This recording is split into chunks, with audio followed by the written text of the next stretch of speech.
pense que c'est... Donc, la parole à Bordeaux.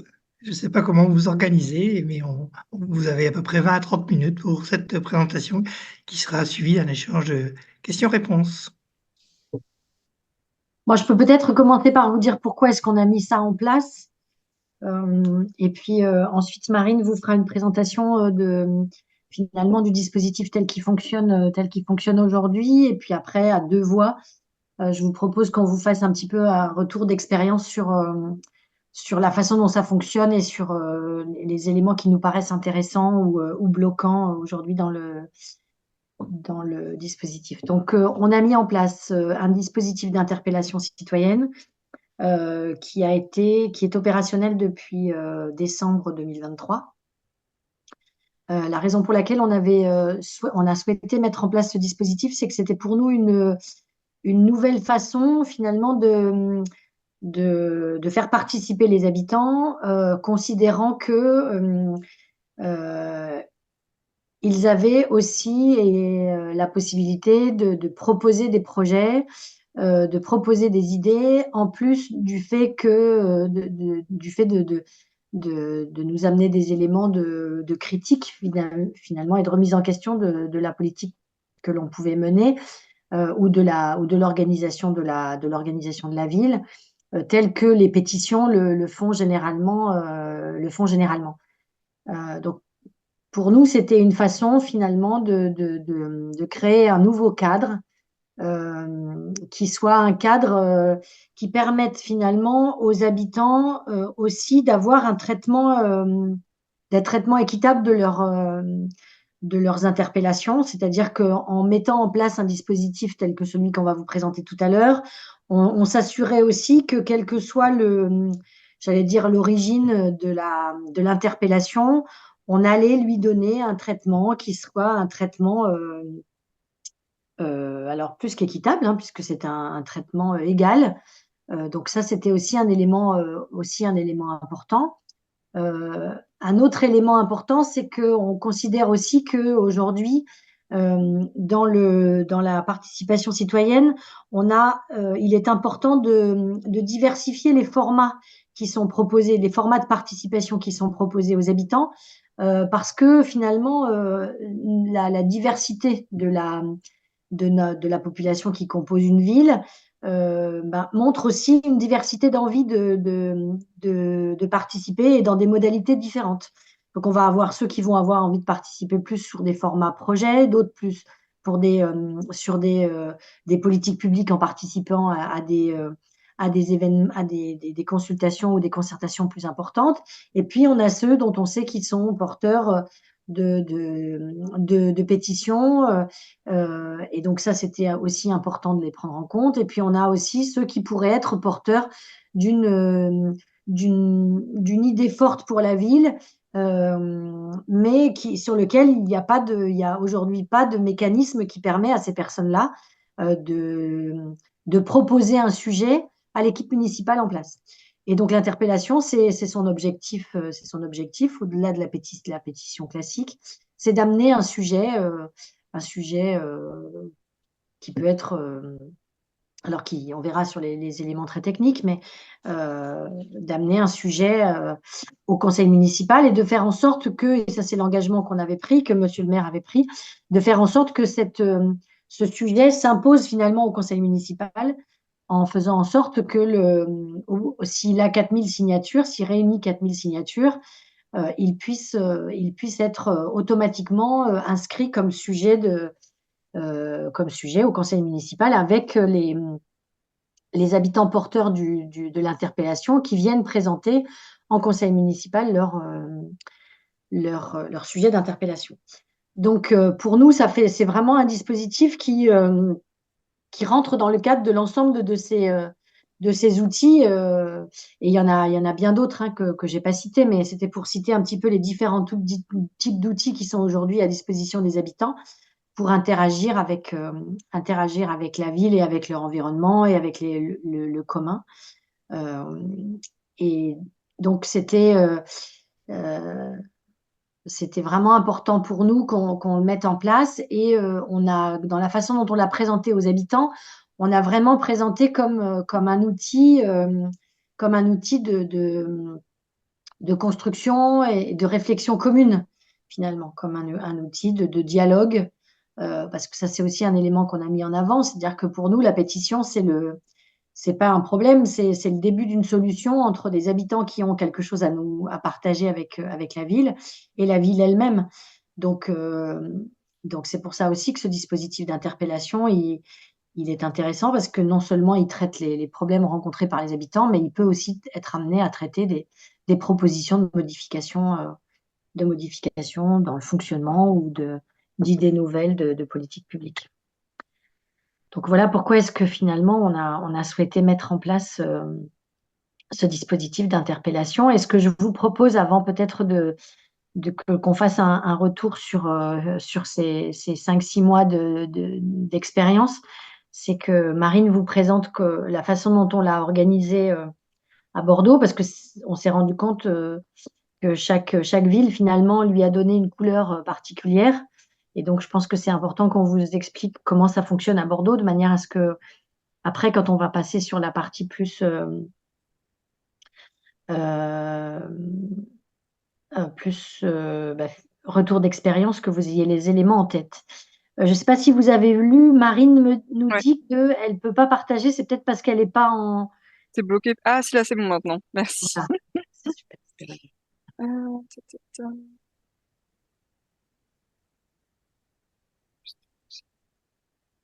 Et juste un élément, ah oui, voilà, j'allais dire un élément complémentaire. On a, au début de notre mandat, de ce mandat-là, on a écrit avec les citoyens qu'ils souhaitaient un contrat démocratique. Et dans ce contrat démocratique, on avait pris l'engagement de réaliser ce dispositif d'interpellation citoyenne. Donc, c'est bien ça que l'on a mis en place et qu'on vous présente aujourd'hui. Je te laisse la main, Ouais, Marie. donc vous voyez bien mon écran et pas mes documents Word ouverts. Voilà, Oui, c'est on bon. voit bien ton écran. Ouais. C'est bon. Super. Les backstage sont cachés. Alors, tout d'abord, pour revenir sur qu'est-ce que c'est que le dispositif d'interpellation citoyenne. Nous, on l'appelle entre nous le DICI. C'est plus simple à écrire et plus rapide. Donc nous, en fait, on l'a mis en place et on l'a voté le 6 juin 2023. Donc pour vous donner un ordre d'idée on vous a dit qu'en fait, il a été ouvert ce dispositif en décembre. Donc voilà, moi j'ai été recrutée en juin pour mettre en place ce dispositif. La délibération a été votée le 6 juin. Il nous a fallu quand même plusieurs mois avant d'ouvrir le dispositif à l'ensemble de la population. Donc 6 mois, on a travaillé à son élaboration et à son ouverture au public.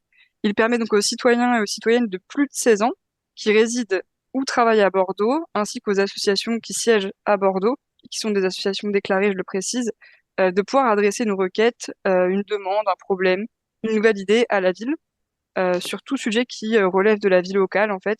Nous, on a souhaité définir ce dispositif et l'ouvrir au plus grand nombre, en pensant à la fois à la diversité des publics qui pourraient s'en saisir, en évitant de justement le réserver en fait qu'aux seuls habitants de Bordeaux, par exemple.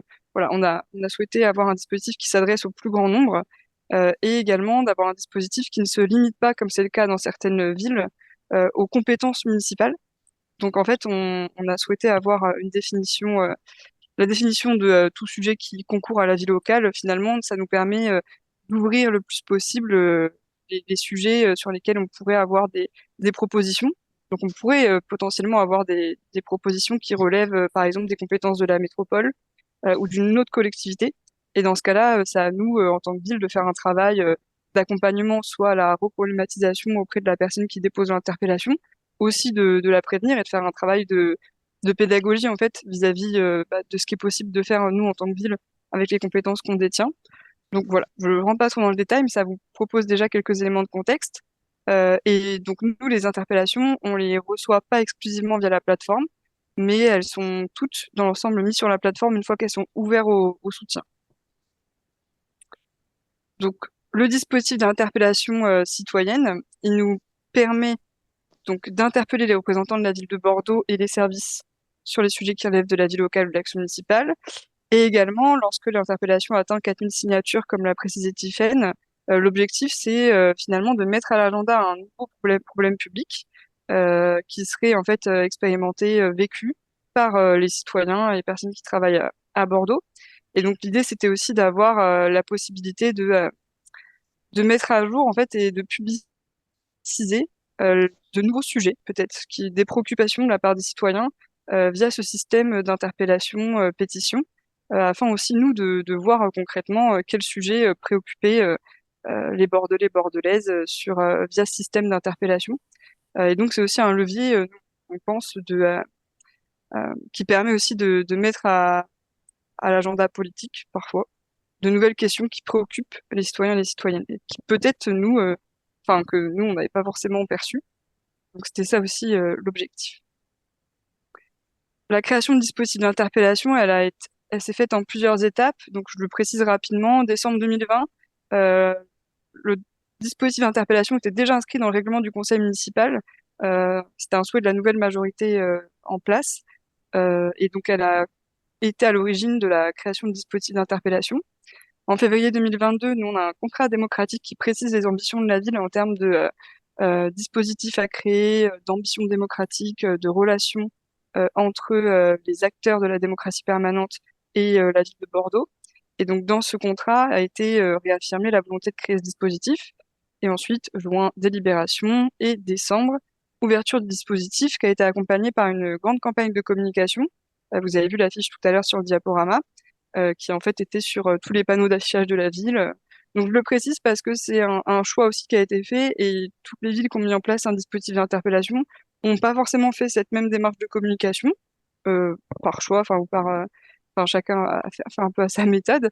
Et nous en fait on s'est dit qu'en faisant cette campagne-là, l'idée c'était d'aller toucher une première fois le public, de faire connaître qu'il y avait ce besoin quand même au départ, vu que c'est un nouveau dispositif, d'essayer de toucher le plus grand nombre. Donc, par une grande campagne de communication, on espère que ça a fonctionné, ou en tout cas, ça a permis déjà d'amorcer euh, l'existence du dispositif dans l'espace public.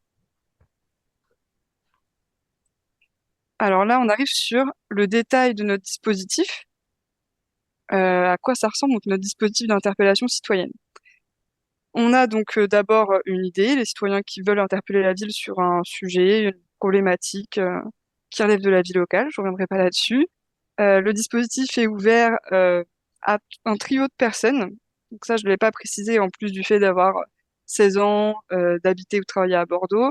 L'idée, c'est quand même de ne pas avoir des personnes qui soient seules, à la fois pour essayer d'inciter les personnes à justement faire l'expérience d'un problème qui soit plus collectif et les inciter à formuler des propositions qui soient un peu plus d'intérêt général que particulier.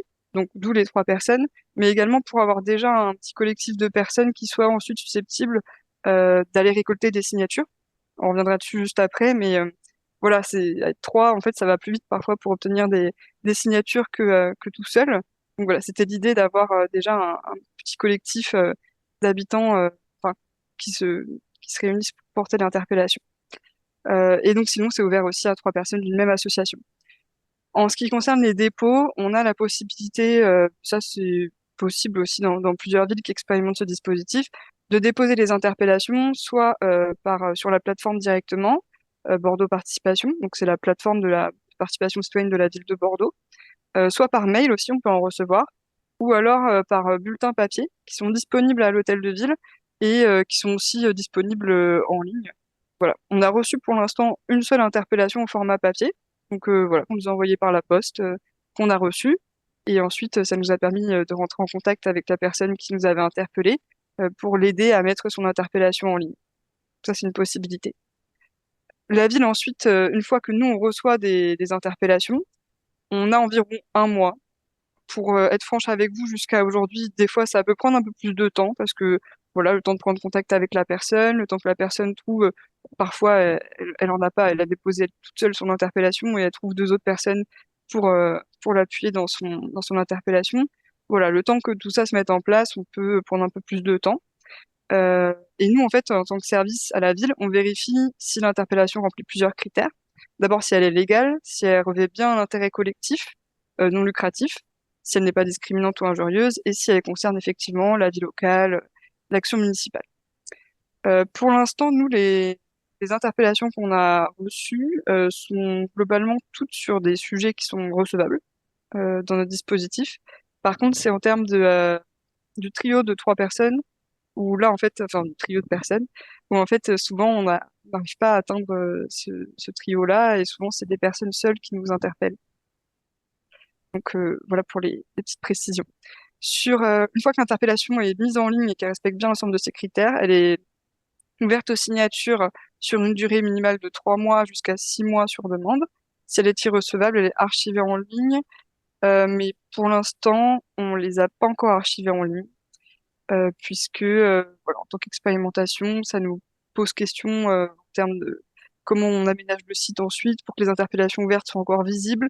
Voilà, on travaille encore dessus, donc ça vous montre que c'est encore un projet qui est en construction et qu'on expérimente encore pour ces 6 premiers mois d'expérimentation. Globalement, nous, on s'est inspiré de dispositifs qui existaient déjà, par exemple à Grenoble ou à Strasbourg. Il y a un système de seuil qui existe pour éviter justement d'avoir un énorme écart entre 0 et le seuil final qui est celui de l'inscription à l'ordre du jour du conseil municipal, qui nous correspond à 4000 puisque c'est le seuil qui avait été défini dans le règlement du conseil municipal en 2020 et sur lequel on n'est pas revenu. Donc, ce qui a été fait, c'est qu'on a établi d'autres seuils. Et donc, quand une interpellation obtient 150 soutiens, celle-ci déclenche un rendez-vous avec les élus et les services concernés par l'objet de l'interpellation. 1500 soutiens, là, on est sur un atelier de médiation avec des citoyens, des acteurs associatifs, des experts, pour essayer de donner une deuxième étape plutôt de construction, renforcement de propositions avec les citoyens porteurs de l'interpellation. Et, euh, et donc, c'est les seuils qu'on a. Donc, je vous ai présenté tout ça, mais aujourd'hui, enfin, en installant ce dispositif, et c'est peut-être là des choses sur lesquelles vous avez moins d'informations en ligne, d'où notre intervention. En gros, les enjeux qui se posent quand on souhaite inscrire ce type de dispositif, il y a évidemment l'aspect de faire connaître le dispositif aux habitants, donc ce que je vous disais sur la campagne de communication, mais où là encore, donc nous, on en revient, cette campagne, elle a duré quelques semaines. On a aussi envoyé des flyers un peu partout dans les centres d'animation, les assos, même les centres commerciaux. Voilà, enfin, on a essayé d'envoyer des flyers partout pour présenter le dispositif d'interpellation. Euh, on a encore un enjeu à faire connaître davantage ce dispositif auprès de certains types de publics. Enfin voilà, il y a un peu l'enjeu, c'est de le faire connaître une fois. Donc c'est bien, c'est ce qu'on a fait nous, mais derrière aussi de rester présent pour toujours être présenter le dispositif. Parce qu'en fait, c'est ce que présentait Tiffany tout à l'heure. En fait, ce dispositif-là, c'est une forme de participation citoyenne euh, qui est pas, elle n'est pas routinisée, c'est pas un événement qui revient tous les ans. En fait, ça reste un outil qui répond à un besoin que potentiellement des habitants vont avoir d'ici 3 mois, en fait. Donc, souvent, quand je présente le dispositif aux habitants, ils me disent, ah, c'est intéressant. Je leur précise bien que ils n'ont pas besoin de se forcer à interpeller la ville de Bordeaux demain. C'est juste au cas où, si à un moment, ils rencontrent des personnes, que l'enjeu se dessine. Donc, pour moi, l'un des premiers enjeux, c'est vraiment de réussir à ancrer ce dispositif dans l'espace public et de le faire connaître auprès des habitants.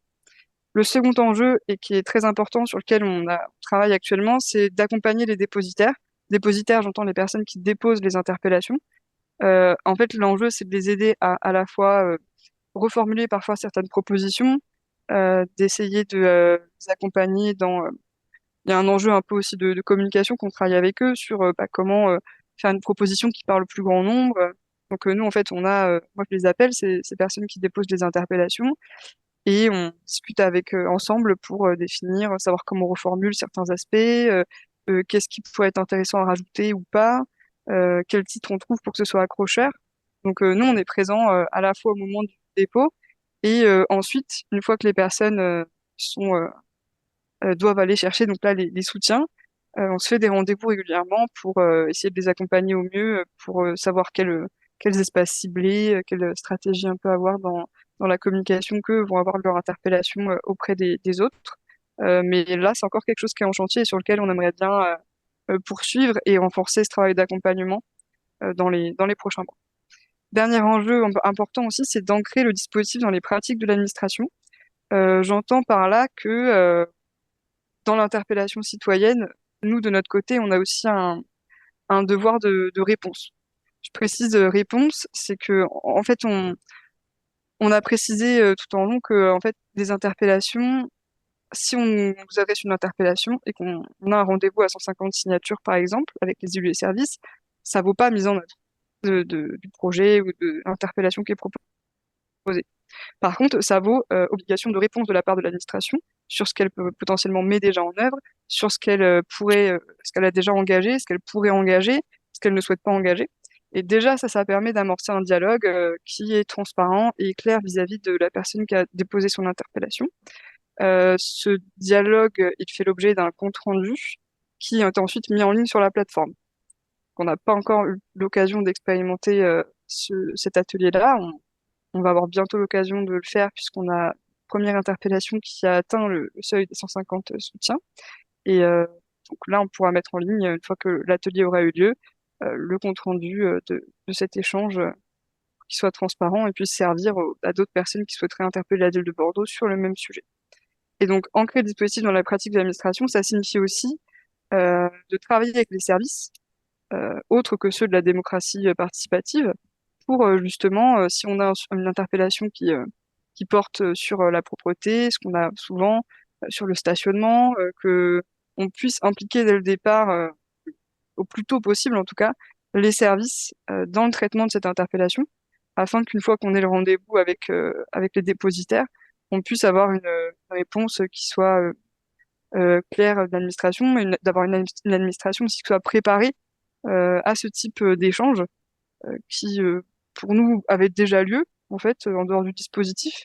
Là, on les organise de manière un peu plus formalisée, mais qui demandent quand même à, bah, voilà, faire ancrer le dispositif dans la culture administrative locale. Et donc, qui demandent un travail avec les services, avec les élus, de présentation, en amont aussi. Sur le bilan à 5 mois, je présente peut-être, Tiffaine, tu veux présenter enfin, les numéros, là, les chiffres d'interpellation, ou Non, mais vas-y, hein. je continue là-dessus. Ouais, ouais. Alors, donc nous, ça fait 5 mois qu'on l'a mis en œuvre. Le bilan qu'on a, parce que depuis tout à l'heure, je vous parle de personnes qui ont déposé les interpellations, mais vous ne devez pas vraiment vous rendre compte de combien elles sont, qui sont-elles. Donc, on a aujourd'hui reçu 31 interpellations, donc, qui ont été déposées, nous, sur la plateforme. Euh, Aujourd'hui, il y en a 6 en ligne, si je ne me trompe pas. Donc, il y a un ratio aussi qui est intéressant à avoir en tête. Les thématiques sur lesquelles on a été souvent interpellé, en fait, le constat qu'on fait aujourd'hui, c'est que déjà, c'est beaucoup de personnes individuelles, ce que je disais tout à l'heure, qui nous interpellent. On n'a qu'une seule association qui nous a interpellés aujourd'hui. Et ça peut jouer aussi sur les thématiques sur lesquelles on est interpellé, qui sont donc relativement territorialisées. J'entends par là qu'en fait, c'est des sujets de micro-localisés qui portent sur des préoccupations de la vie quotidienne par certains habitants, sur la propreté à côté de chez soi, ou alors voilà, des éléments plutôt qui relèvent du cadre de vie, même si c'est voilà, c'est un terme qui reflète un peu les thématiques qu'on peut avoir. On a beaucoup de sujets qui portent sur la propreté, la tranquillité publique, sur par exemple les nuisances sonores des terrasses et de la vie nocturne. On a eu des choses sur la nature en ville aussi, pas mal sur le fait de renforcer la végétalisation dans la ville, sur l'apaisement des voies, des partages d'espace entre cyclistes, piétons, voitures. Beaucoup de choses sur la mobilité, sur le stationnement et sur la place de la voiture dans la ville. Donc c'est des thématiques qui sont plutôt récurrentes, mais des fois il y en a qui sortent du lot, comme la dernière interpellation en date, elle porte sur la création d'espaces pour les animaux de compagnie, enfin les chiens. Donc voilà, c'est plutôt varié. Et, Et pour répondre à la question qui était en ligne, savoir si c'était plutôt des plaintes ou des propositions, on se rend compte qu'ils arrivent avec une problématique et que dans la façon dont on les accompagne aussi dans la formulation, l'idée c'est qu'on arrive à ce que ça puisse se transformer en proposition, parce que l'idée c'est aussi de voir comment est-ce que le citoyen ou les citoyens qui déposent, s'ils disent par exemple mon environnement, j'aimerais qu'il soit plus propre, ben Avec ça, nous, après, une fois qu'on s'en empare, c'est difficile de faire quelque chose avec ça. Par contre, si à un moment donné, on l'accompagne dans la formulation, ben, on a des formulations qui peuvent être, c'est ce que disait Marine tout à l'heure, plus inclusives et donc permettre de toucher plus d'habitants, et puis être des formulations qui permettent un échange avec la ville aussi, s'ils arrivent à franchir les 150 signatures, qui soient plus positives et plus dans l'échange et la coopération. Donc, c'est pour ça que les formulations qu'on a en ligne sont plutôt des formulations qui sont positivées, même si au départ, ça pouvait être des questions qui étaient posées. Je prends juste un exemple. On a une question qui est posée sur l'extension des horaires d'ouverture des parcs, et d'un parc en particulier. Au départ, sa question, c'était bien de dire j'aimerais bien que le parc soit ouvert. Donc, ça peut être identifié comme un problème, et la façon dont Marine l'a accompagné nous permet finalement d'avoir une formulation positive qui est finalement pour l'ouverture d'un parc, pour l'extension des horaires de l'ouverture du parc. Donc, c'est pareil, on a une problématique sur le stationnement. On a une association qui a un problème avec le stationnement et le paiement ou non-paiement du stationnement dans son quartier. Et on a fait en sorte que ça puisse avoir une formulation positive. Donc, c'est la formulation qui a été trouvée, c'est pour un stationnement régulé sur le quartier de Codéran, qui est une façon finalement de partir de la problématique qui était posée pour la transformer en quelque chose de positif, quoi.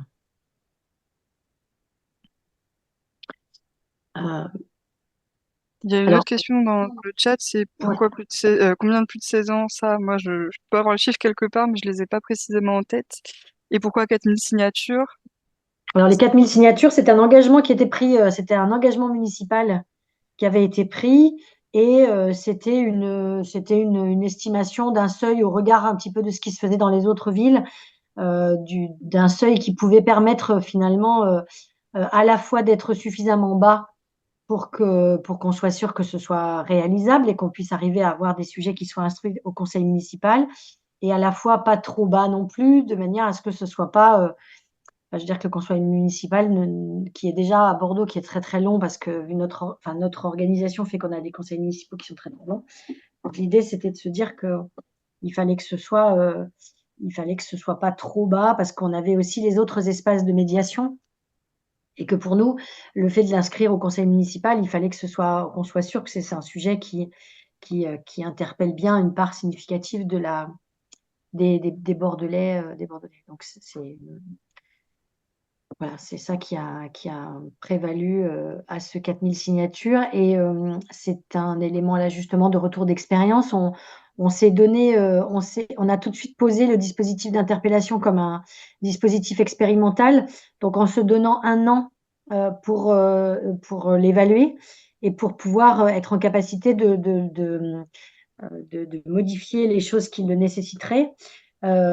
Et la question du seuil des 4000 signatures, monsieur le maire l'a déjà dit, s'il s'avère qu'avec 4000 signatures, ça s'avère difficile de recueillir, d'avoir ces 4000 signatures-là, l'idée, c'est de baisser le seuil de manière à ce qu'on puisse s'assurer qu'il puisse y avoir effectivement des interpellations qui arrivent au conseil municipal. Et l'autre élément qui est aussi qui est un corollaire de ce qu'a dit Marine, c'est dans la mesure où on a beaucoup de personnes qui se saisissent de ce dispositif, qui ne sont pas obligatoirement justement dans un collectif, et qui n'ont pas l'habitude d'aller dans les formats de pétition, donc aller à la rencontre de leurs voisins ou concitoyens pour leur demander de signer, ou pour les inviter à aller signer en ligne. On se rend compte que ça, c'est une vraie difficulté pour nous d'arriver à avoir des signatures et d'accompagner les habitants dans la collecte effective des signatures nécessaires, parce que notre objectif là aussi, ce n'est pas de donner un dispositif aux habitants qui ne soit pas suffisamment, qui ne permettent pas de recueillir les signatures nécessaires. Donc, il y a un gros travail qui est fait, ou que l'on essaye de faire au fur et à mesure, pour trouver les moyens de faciliter ce recueil de signatures, sachant qu'on a fait le choix que notre plateforme participation.bordeaux soit accueilli sur Decidim, donc pour être sur un logiciel libre. Et ça ne nous facilite pas obligatoirement la tâche pour cet exercice-là en particulier, puisque il y a pas mal de contraintes qui se posent aux personnes qui veulent signer la pétition. Et donc, c'est un élément qui sera sans doute, enfin, qui fera l'objet de l'évaluation à l'issue de l'année de fonctionnement pour essayer de voir éventuellement comment on peut faciliter cette partie signature. Bah, je pense qu'on va peut-être vous laisser la parole, éventuellement si vous avez des remarques, des questions. Un Et grand je merci peux, parce que vous avez déjà, je dirais, répondu à quelques questions et présenté, je dirais, largement le dispositif. Donc, si vous voulez lever la main pour les questions, pour qu'on puisse un peu prendre les tours de parole, parce que vous avez déjà répondu un peu à la question de Françoise et et de Christian. Donc, on va gérer un petit peu les questions en essayant de faire des questions courtes pour que vous ayez le temps de répondre et qu'il y ait plusieurs questions. Merci.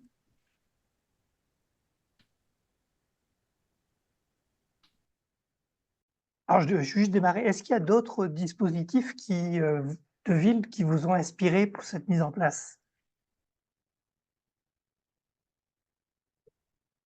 C'était avant mon arrivée, mais moi j'avais retenu Grenoble et Strasbourg. Ouais. Euh, donc à Grenoble et Strasbourg, ils l'expérimentent depuis un peu plus longtemps que nous. Et donc ça a été, en fait, on a pas mal de retours déjà d'expérience via soit des réseaux nationaux de participation citoyenne. Enfin, Strasbourg et Grenoble avaient déjà pas mal présenté leur dispositif. Strasbourg, notamment pour information, avait fini par abaisser son seuil de signature. C'est-à-dire qu'au départ, il devait être un peu comme nous à 150, je crois. Ils ont fini par l'abaisser à 50. Donc voilà, nous, on s'est inspiré notamment du système de seuil et d'avoir justement cette idée d'avoir plusieurs seuils et pas simplement 4000 et sinon rien. Donc avec cette idée de pouvoir accompagner les auteurs d'interpellation et en même temps de pouvoir déjà leur donner des éléments de réponse même s'ils n'atteignent pas le dernier seuil. Vous avez aussi indiqué qu'un des buts, c'était aussi de changer un petit peu la relation entre les services et les habitants. Comment ce changement de posture est pris par les services? Est-ce que c'est pas difficile? Est-ce que c'est facile? Alors, c'est pas, effectivement, c'est pas obligatoirement facile pour tout le monde. Alors, parce que finalement, c'est introduire une relation plus directe entre l'habitant et les services, et c'est permettre, comme d'autres dispositifs tels que le budget participatif, finalement, permettre qu'il y ait un lien direct entre l'habitant et les services, aussi sur des questions de projet, sur des questions de mise en œuvre de politiques publiques. Donc, après, ce qui est intéressant, c'est, alors nous, pour l'instant, sur le dispositif d'interpellation spécifiquement, dans la mesure où on n'a pas ce premier seuil qui est passé, on ne peut pas vous donner de retour d'expérience sur la façon dont ça se passera finalement une fois qu'on aura un premier seuil de passé. Par contre, ce qu'on s'est donné comme règle de fonctionnement, c'est-à-dire que dès qu'on a une interpellation qui est déposée auprès de la ville, on en informe l'élu en charge du sujet, de manière à ce que lui soit au courant finalement de la démarche citoyenne qui a été initiée. Et on se rend compte, et ça c'est vraiment intéressant, on se rend compte qu'en général, on a tout de suite une réponse de l'élu en disant ah ben ça c'est mis au travail, ou ah c'est possible, ou ah ça a déjà été étudié. Et donc ça c'est aussi quelque chose qui est en réflexion.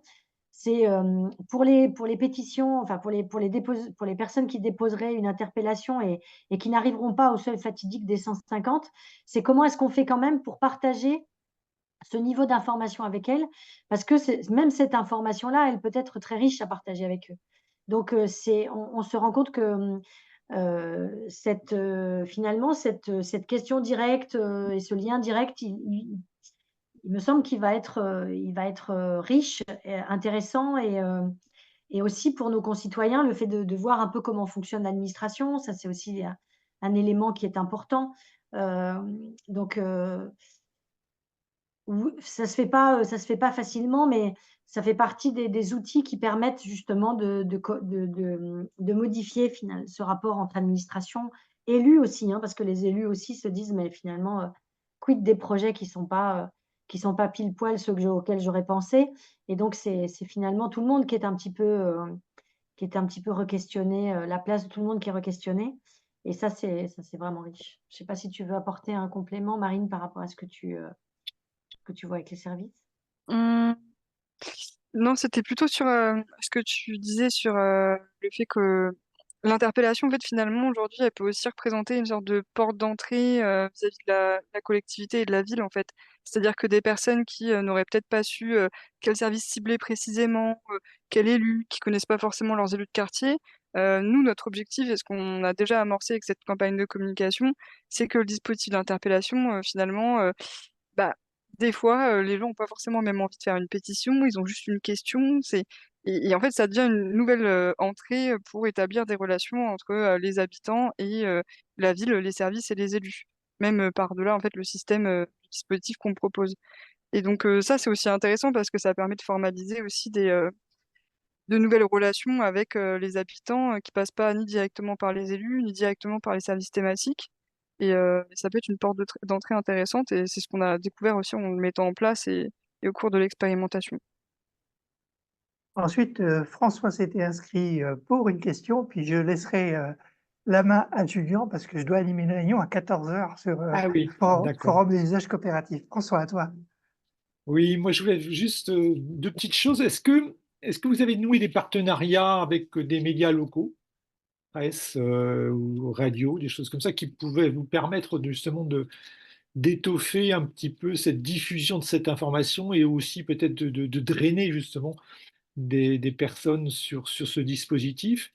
Et l'autre question, c'était est-ce que vous envisagez de l'étendre, mettons, à l'agglomération, à la collectivité,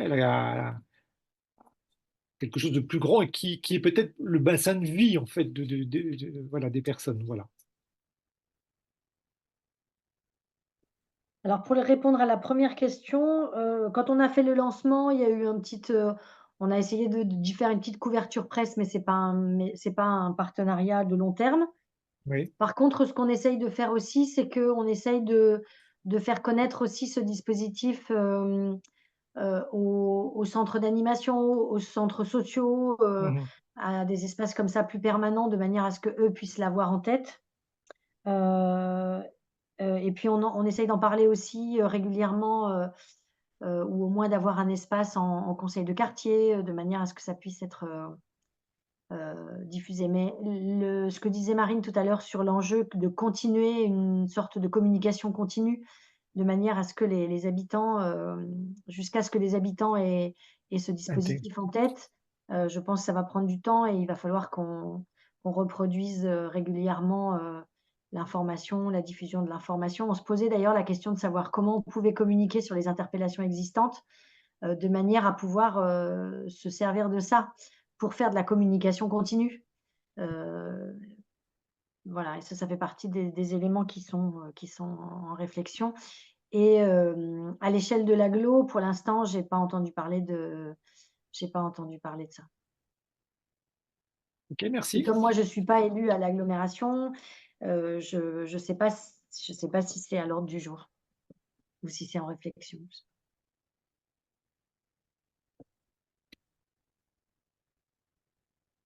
Très bien. Est-ce qu'il y a d'autres questions?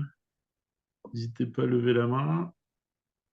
Je reprends donc l'animation derrière Michel. Pas de- Moi, j'en avais une du coup, enfin j'en ai même quelques-unes, le temps que chacun réfléchisse. Moi, je voulais savoir, est-ce que vous avez à ce stade l'impression que la relation avec les pétitionnaires est plus apaisée qu'avant?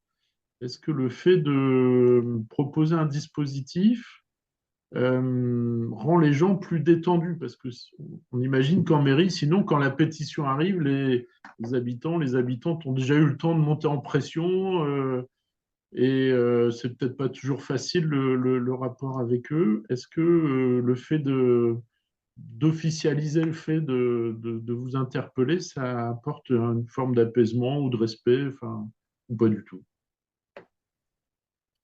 Alors, moi, je vais laisser Marine de son côté pour répondre sur les personnes avec qui elle a été en contact. Moi, je vais prendre l'exemple de pétitions qui finalement passent pas par le dispositif, parce que ça, on n'en a pas parlé, mais il y a aussi un certain nombre de pétitions qui ne vont pas passer par le dispositif parce que, bah, justement, soit les gens ne le connaissent pas, soit ils souhaitent pas du tout passer par ce dispositif-là, aussi pour des questions de contestation et on se rend compte que les pétitions qui sont les plus, j'allais dire les plus, dans les pétitionnaires qui sont les plus remontés, en général, ils veulent pas passer par dispositif. Ils vont directement, la pétition, ils se font leur truc au bout de sur leur, sur le format papier qui est le leur et ils vont vraiment à la recherche enfin pas à la recherche, mais ils vont collecter les pétitions, de façon très autonome du dispositif et ça, c'est un élément aussi qui pour nous, est un élément de réflexion. C'est-à-dire comment est-ce qu'on fait pour articuler et pour faire en sorte que le maximum de pétitions puissent rentrer dans ce dispositif. Mais je pense que, par exemple, là, on a modifié un sens de circulation. On a une partie de la circulation qui est déviée vers une petite rue et là, on a les habitants qui se sont très fortement mobilisés très rapidement et là, il leur faut, là, les réponses, elles doivent être beaucoup plus rapides, beaucoup plus, et donc ils ne passent pas par le dispositif d'interpellation. Mm. Je ne sais pas si par contre, Marine, si tu veux partager Ouais. aussi, toi, Et déjà aussi pour compléter dans la question, en fait, nous, en réfléchissant à la mise en œuvre du dispositif d'interpellation, on s'est dit aussi, mais si les personnes, enfin, on ne veut pas obliger les habitants et les habitantes à passer forcément par le dispositif d'interpellation pour faire une pétition. En fait, ce serait justement restreindre finalement le droit de pétition. Enfin, on a vraiment présenté ça comme étant un dispositif différent où finalement on peut toujours avoir des pétitions de personnes qui n'ont pas envie de passer par le dispositif et on l'entend très bien, mais en le portant le dispositif à connaissance, on espère qu'à terme, les personnes aillent systématiquement dans le DC. Mais pour l'instant, en fait, les pétitions qui continuent à être utilisées, bah, ça relève du droit de pétition des habitants et des habitantes. Et donc là aussi, les services continuent à en recevoir. Donc peut-être qu'à moyen long terme, on pourra vous dire si ça a apaisé les relations, ou en tout cas si ça a permis d'avoir de la médiation systématique avec les personnes qui font des pétitions. Et par contre, moi, les échanges que j'ai avec les personnes qui déposent les interpellations, c'est tout à fait, j'ai pas envie de dire normal, j'ai pas envie de dire merveilleux, mais en tout cas, c'est des personnes qui sont à chaque fois très sympathiques et en fait, je prends du plaisir, moi, à échanger avec elles et je pense qu'elles aussi, je l'espère, en tout cas, c'est l'impression que j'ai. Mais enfin, on passe des bons moments, quoi, en fait, je trouve, à échanger, à essayer de dire enfin, souvent, les personnes sont un peu étonnées qu'en tant que ville, bah, on les aide finalement à nous poser des questions, qui nous, gratouillent un peu, quoi. Mais du coup, c'est par-delà cet effet de surprise, souvent les personnes sont agréables et parviennent à travailler avec nous, pour essayer justement de retravailler leur interpellation et elles sont plutôt heureuses justement d'avoir de l'aide pour être accompagnées là-dedans, quoi, pour l'instant. Bien, mais merci à tous les deux pour ces réponses. Il y a d'autres questions là qui arrivent dans le chat. Donc, la question, je me fais le porte-parole de Valérie.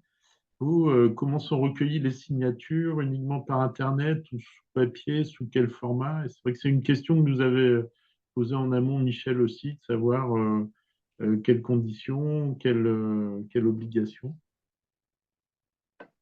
Pour signer, alors on a, ça je peux le faire en deux-deux. Ils peuvent signer en ligne sur la plateforme. Les personnes peuvent aussi signer via un formulaire papier que nous, on fournit, qui est un formulaire de la ville de Bordeaux. Les conditions pour signer une interpellation, c'est les mêmes que pour les déposer. Donc, c'est plus de 16 ans et de travailler ou habiter à Bordeaux. Nous, en fait, un truc que je précise en plus, c'est que une fois que que les pétitions ont atteint 150 signatures, nous, on vérifie un certain pourcentage du nombre de signataires pour s'assurer qu'ils remplissent bien les critères. Donc ensuite, ça c'est visible dans le règlement du dispositif d'interpellation citoyenne qui est en ligne sur la plateforme Bordeaux Participation, qui détaille à chaque fois comment on vérifie ces signatures et qui peut signer les interpellations.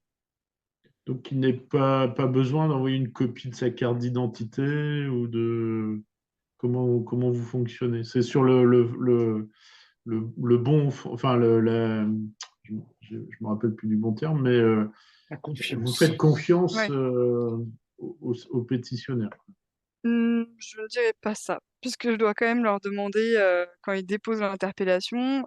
Nous, on a fait, par contre, une liste de justificatifs, même si c'est un gros mot pour nous, je pense, justificatif, de pièces en tout cas qu'ils pouvaient nous envoyer juste pour nous prouver qu'ils avaient plus de 16 ans et qu'ils habitaient ou travaillaient à Bordeaux.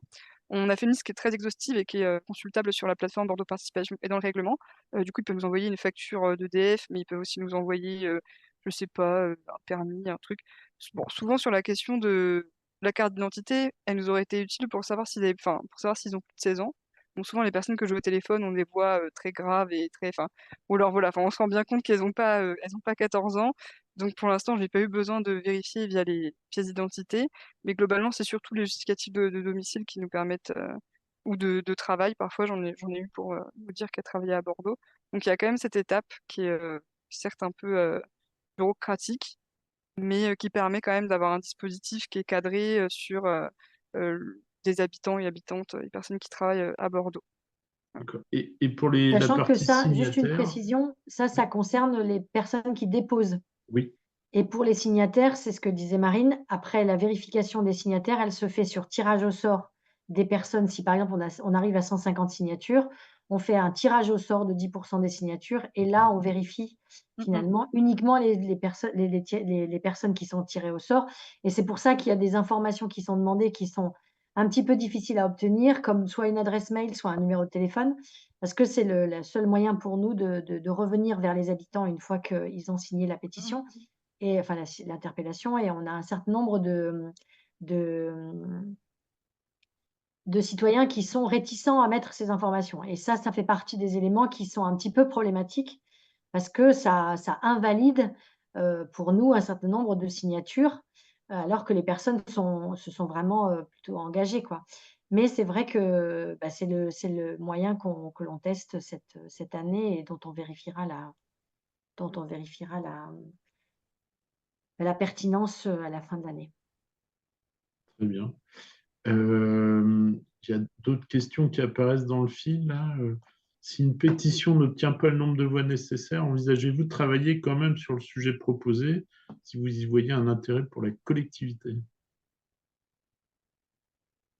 Alors ça, c'est une très bonne question et on se rend compte que c'est ce que je vous disais tout à l'heure, qu'à partir du moment où on informe systématiquement, l'élu concerné de la enfin du sujet de l'interpellation, on se rend compte il y a certains élus qui nous répondent en nous disant: «Ah ça c'est une bonne idée» ou «Ça au contraire, c'est compliqué». Donc je pense que ça va se faire un petit peu comme ça. Et par contre, une chose est sûre, c'est que pour nous, ça va être important, de revenir vers les personnes qui ont porté une interpellation pour, leur donner au moins les informations qu'on aura pu nous obtenir justement, suite à ces échanges avec les élus et éventuellement avec l'administration pendant le temps d'instruction de l'interpellation. Parce que pour nous, c'est pas tout ou rien. C'est pas, vous êtes venus, vous avez les signatures et dans ce cas-là, on porte intérêt à ce que vous nous dites. Donc, heu, il faudra qu'on voit avec l'expérience et avec surtout la durée, comment est-ce que les sujets font écho ou pas et sont finalement retravaillés. Mais par exemple, le sujet de l'extension des horaires des parcs, bah, ça peut être effectivement un sujet qui à un moment donné, peut être, intéressant de s'emparer, surtout avec les questions climatiques et avec l'augmentation des temps de canicule. Donc, je pense que ça, c'est des sujets qui vont pouvoir effectivement être, au moins, partagés à l'intérieur de la collectivité suite à l'interpellation. Merci. Donc, il y a une autre question sur comment sont recueillies les signatures. Est-ce que c'est uniquement sur Internet ou sous papier? Sous quel format? Et ou sous quel format? Ça me semble qu'on y avait répondu, c'était aussi par format papier, Hmm. donc qui sont imprimés, envoyés au dépositaire. Merci. Il y a eu une question aussi dans le chat sur l'égalité de participation hommes-femmes. Et donc, Marine, vous avez répondu que c'était plutôt féminin Ouais. comme participation. Oui, par voix grave, j'entendais que c'était pas des personnes qui avaient moins de 16 ans. Ah oui. Oui, j'arrive. Je me fais mettre dehors par les personnes qui ont la salle juste après moi, Bon, on va faire une interpellation. pour que je conserve la salle. Voilà, tout à fait. Et moi, si je peux juste amener un élément complémentaire sur comment accompagnez-vous concrètement les. Mm, Si Marine, toi, tu dois partir, moi, je veux bien juste prendre ouais, 2 minutes pour vous dire que ça, c'est un vrai élément. Marine est déjà revenue dessus, mais c'est un élément très, très bah, je te important pour laisse nous. terminer et je vous Ouais, fais au OK. revoir, enfin, on vous dit au revoir Merci et merci beaucoup. beaucoup pour Merci beaucoup, l'invitation. Marine. Au revoir. Au Parce que revoir. là, Merci on est Marine. ensemble sur la réunion, donc je vais aussi vous laisser. Mais pour moi, c'était un élément très important. C'est-à-dire qu'on s'est rendu compte que l'interpellation, le dispositif d'interpellation, il était très riche pour ça, parce qu'on a sur les 30, autour de 30 interpellations qu'on a reçues, il y en a que 6 qui sont mis en ligne. Mais par contre, il y a tout un travail, justement, quand on a la personne qui nous appelle et qui nous dit, qui nous propose un sujet. Déjà, le fait de se dire, il y en a un certain nombre, c'est des sujets réellement très, très individuels. Et ça, c'est intéressant parce qu'on répond à leurs questions et on va leur donner des éléments en leur disant, ben voilà, ça c'est très individuel, donc le dispositif n'est pas utile, mais par contre, et là, on les oriente vers telle ou telle information, tel ou tel sujet. Donc ça, c'est déjà intéressant. Ensuite, c'est intéressant aussi parce que l'accompagnement que l'on peut proposer permet aussi de passer de l'intérêt individuel à l'intérêt collectif. C'est-à-dire une personne va nous appeler en nous disant, bah, moi j'ai un problème, ça m'embête que les horaires enfin, je voudrais pouvoir utiliser le parc plus longtemps. Et donc, à partir de ça, on va aller travailler avec cette personne en lui disant, ben, comment on peut pas formuler ça pour que votre problématique devienne une problématique collective. Et donc, ça, c'est aussi un travail intéressant, démocratique, parce que c'est finalement comment on passe de l'intérêt individuel à l'intérêt collectif. Et puis, le troisième, c'est aussi comment, et ça, on s'en est rendu compte pas plus tard que la semaine dernière, on a eu une interpellation qui nous est arrivée qui était très proche d'une précédente interpellation déjà déposée. Et donc, la question, ça a été de se dire, mais finalement, comment on met en dialogue des personnes qui ont des problématiques communes. Donc, sans compter ce qu'on a dit au tout début de la présentation, c'est-à-dire on les accompagne aussi dans la formulation. C'est-à-dire que si on a, par exemple, une interpellation qui concerne une compétence qui n'est pas une compétence municipale, on essaye de travailler avec la personne de manière à ce que ça devienne une compétence, enfin, ou en tout cas que ça devienne un sujet qui puisse être traité par la collectivité et par la ville. Donc finalement, cette interpellation, ce dispositif, il permet vraiment ce lien avec l'habitant dans une dynamique complètement, enfin, qui dépasse très largement la proposition d'un sujet à mettre au vote par nos autres concitoyens. Et ça, c'est vraiment pour moi un élément bah, que moi, j'avais pas perçu qu'en tant qu'élu. J'avais pas perçu que ça prendrait autant de place et que ce serait aussi intéressant. Très bien, merci. Maëla, qui souhaitait Oui, intervenir. juste une question rapide pour compléter la question de Valérie, je crois, qui était par écrit.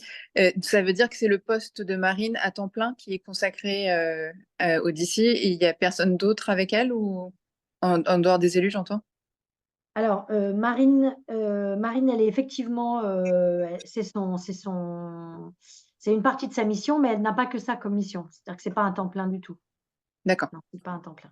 Alors c'est ça où j'aurais aimé qu'elle le dise, mais je sais pas si elle a une idée déjà, comme c'est expérimental, je sais pas si elle a déjà fait un calcul pour savoir combien est-ce que ça lui prenait, de façon très effective Ouais. comme temps de travail.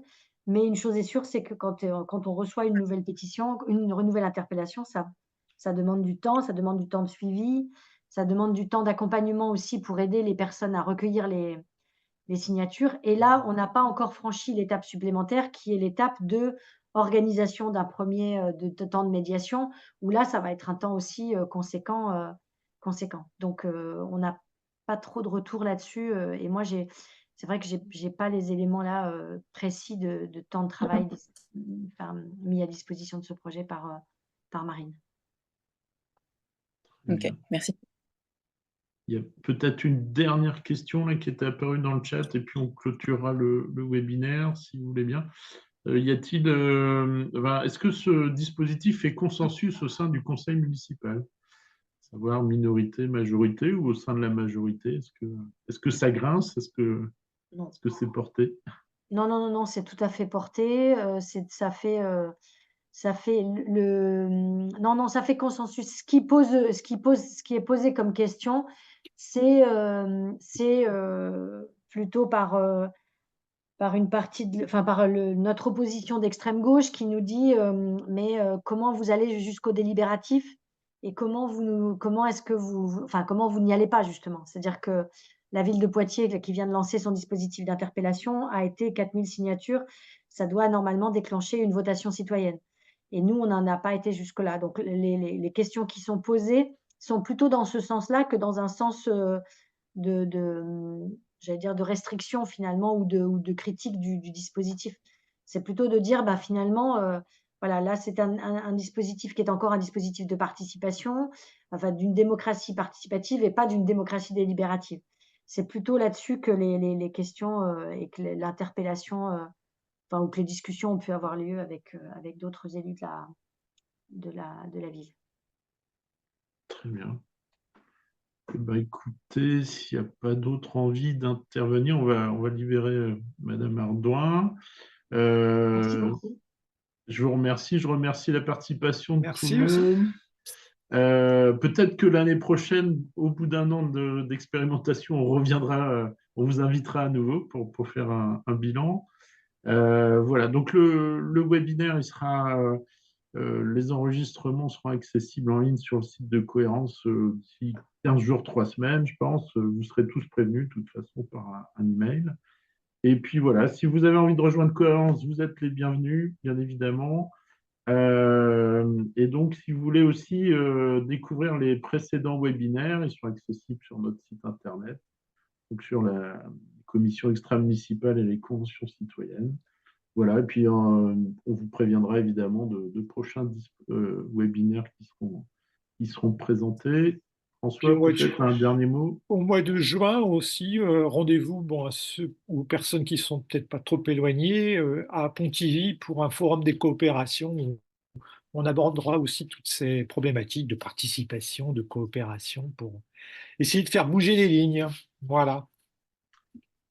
Moi, je dois vous Merci à laisser. tous. Merci Merci beaucoup. beaucoup. Bon Merci après-midi. encore à vous. Merci, au revoir. Bonne journée. Au revoir.